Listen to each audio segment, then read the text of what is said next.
हुकूमत ने पेट्रोल की कीमत में 4 रुपए कमी कर दी है, लेकिन हकीकत में हुकूमत ने 24 रुपए पेट्रोल महंगा कर दिया है। ये कैसे हुआ है, इसको जरा समझ लीजिए।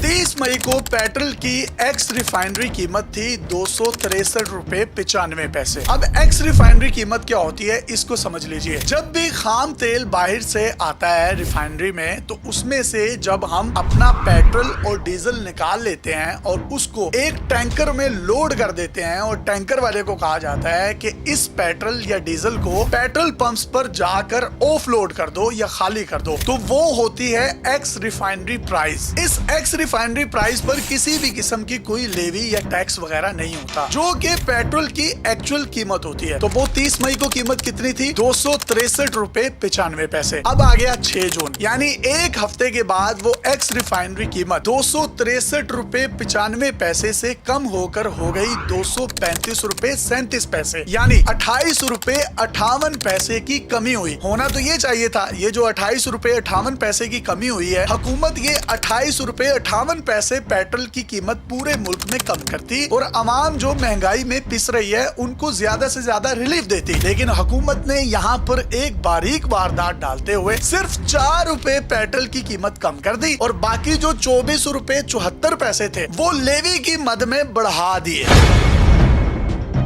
अब दोबारा ये 30 मई पर 30 मई को पेट्रोलियम लेवी की मद में हुकूमत फी लीटर ले रही थी 91 रुपए 34 पैसे। जब इसमें 24 रुपए 74 पैसे उन्होंने बढ़ाए, तो अब पेट्रोलियम लेवी फी लीटर हो चुकी है 116 रुपए 8 पैसे। अब एक आम पाकिस्तानी जब 1 लीटर पेट्रोल डलवाता है, तो वो हुकूमत को लेवी की मद में 116 रुपए 8 पैसे दे रहा है, और 30 मई को वो कितने दे रहा था? 91 रुपए 34 पैसे। अब एक आम शहरी जब 1 लीटर पेट्रोल है, तो वो हुकूमत को 116 रुपए 8 पैसे लेवी की मद में दे रहा है। पिछले मई के महीने में पाकिस्तानियों ने तकरीबन 83 करोड़ 37 लाख 83 हजार लीटर पेट्रोल इस्तेमाल किया। अब इसको अगर 116 रुपए 8 पैसे से जरब दें, तो ये रकम 96 अरब 78 करोड़ रुपए बनती है। मतलब एक महीने में अगर हम मोटा मोटा हिसाब लगाएं, तो हुकूमत सिर्फ लेवी की मद में 100 अरब रुपया अवाम की जेबों से निकाल रही है।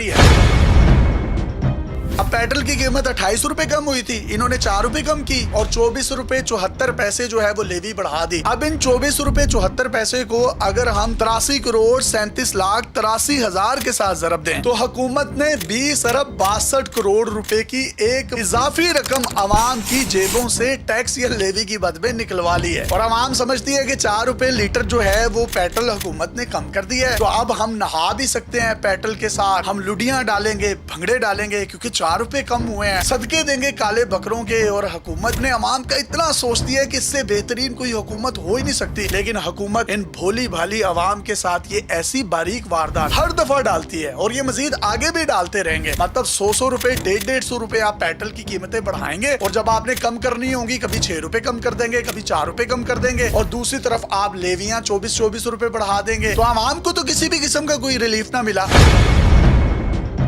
अभी भी पूरा पाकिस्तान ये सोच रहा है कि जब जंग लगी थी, तो जैसे ही पेट्रोल की कीमतें बढ़ी, इन्होंने फौरन उसी शाम को पेट्रोल की कीमतें बढ़ा दी। अब कम हो रही हैं, तो हफ्ते हफ्ते बाद कीमतें कम होती हैं, और कम कितनी होती हैं? 6 रुपए 4 रुपए 2 रुपए 3 रुपए। मतलब इससे बड़ा कोई खुला तुजाद नहीं हो सकता। अवाम पिस रही है महंगाई में, हुकूमत को चाहिए कि उनको मैक्सिमम रिलीफ दे। अगर FBR अपने टारगेट्स पूरे नहीं कर सका टैक्स की मद में, तो आपने सारे पैसे पेट्रोल की मद में ही लेने हैं। जब आप पेट्रोल पर इतना ज्यादा टैक्स लगा देंगे, एक ही सेक्टर पर टैक्स लगा देंगे, तो पूरे मुल्क में महंगाई का तूफान आएगा, जिसको रोकना नामुमकिन होगा। और लोअर मिडिल क्लास तबका, जिनकी तनख्वाहें 35-35 40-40 हजार हैं, जो कि उनको मिल भी नहीं रही, ये उनके और उनके बच्चों के मुंह से निवाले छीनने के मुतरादिफ है। अपने मेजबान यासिर शामी को इजाजत दीजिए और देखते रहिए डेली पाकिस्तान। अल्लाह हाफिज।